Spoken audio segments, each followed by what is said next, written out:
First of all, can you tell me a bit about what Boat Ghana has been doing the past year? All right. So in both Ghana, first of all, it has been in the country for like the past 6 years. Right. So globally, we've been operating for 10 years. Along the line, of course, we've had like the opportunity to one expand our footprint in the market.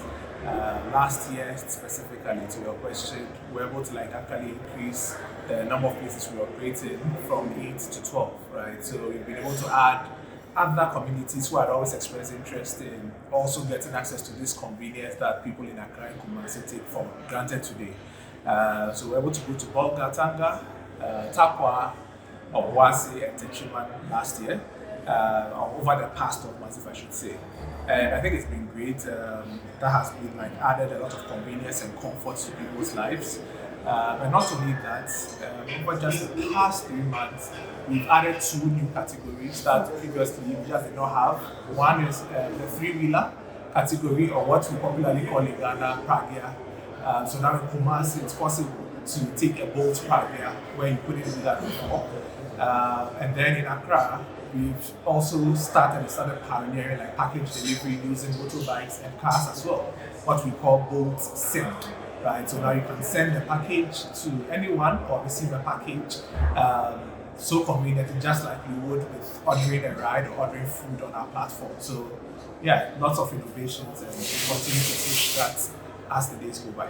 What necessitated these new innovations? I mean, was it because of the demand for it or it's the Yeah. geniusness of the company? No, I mean, of course, everything starts with like the demand out there and about us being able to identify opportunity as it comes. I mean, along the line, we've seen the market develop in different ways. We've seen the rise, especially of like the three-wheelers, being quite unregulated, people moving into different parts of the city. I think recently we've been seeing agitations in some cities, right, with authorities. So we felt here's an opportunity where we can support these people who are also decent, hardworking Ghanaians who also want to just provide for their family. And we could now be sort of like a support system to them, make their processes more organized, and hopefully, even when required, share data with the authorities so that they can also understand the risks in that sector, safety, statistics, etc. These are all things that we now are able to empower them to also provide. So, in terms of leaving a blueprint or a format in the market, how have you been able to do that? All right. I think we've done amazingly well. I mean, if you look at, I remember the time before I joined Boot, right? I was sort of 50-50 because I had sort of heard a few things about the sector until I sat in the car and one driver just told me, I'm wondering after all the complaints he made, he said, boss, to speak in Ghanaian parlance, boss, upon everything I just told you, Boot has helped a lot of us. After lockdown, some of us didn't have jobs, we didn't know what to do, and then just by this, hundreds of thousands of us are now able to provide for our families, and that gave me the confidence in that there's a company I want to work with, right? So, in terms of impact, I think it's massive. These are things 10 years ago nobody really dreamed about, and now millions globally, and even in Ghana, tens of thousands of people are actually earning a living. This is something that I think will last for generations, right? And it just doesn't stop. Every day, new ideas are coming, new business lines, new opportunities. People are getting into the programming, the coding aspect of it. Customer support people are also developing their skills. Drivers are upgrading themselves. So it's massive, and I think the impact is going to continue for a long time. So, moving forward, what should we expect from Boat Ghana? Right. I would say innovation. I mean, we are at this conference right now, which is talking about to innovate, reinvent, and to sustain, right? And it's something we're always interested in. Our mantra is how to make cities for people and not cars. Right? That's like the vision that drives us. So, how are we going to do that? How are we going to make sure that the environment is better taken care of?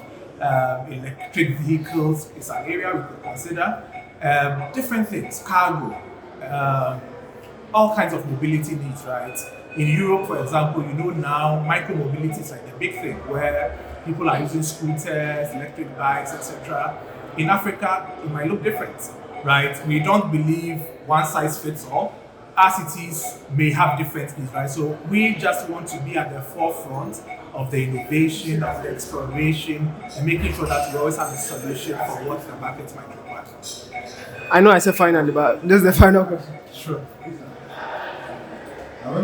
In terms of beating the market, what do you think you've done differently that other competitors have not done? I mean, maybe they watch it and say, this is their, but yeah, what are you doing different? Yeah. So I mean, I won't say beating the markets, specifically, but I would say we are a very transparent company, right? And it's one thing I really appreciate about helping in this sector.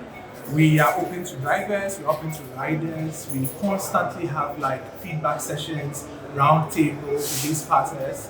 We are not like in a silo hidden away, expecting people to just work without listening to them. We are sensitive, we are receptive, and I think that for me would be one of the bold differences if I were to capture it that way. So drivers know they can trust us. They know the issues, and we know their issues as well. And constantly, it's about giving that feedback to our product teams, our engineering teams, letting them know that these are the needs of our market, right? And so day by day, we see innovations. Recently, we launched audio trip recording on our platform. That means the driver or the rider, if they are feeling uncomfortable or a bit unsafe, can start recording, and we're able to access this recording to help provide support when needed, right? So these are sorts of the things I'm talking about. We are not silent.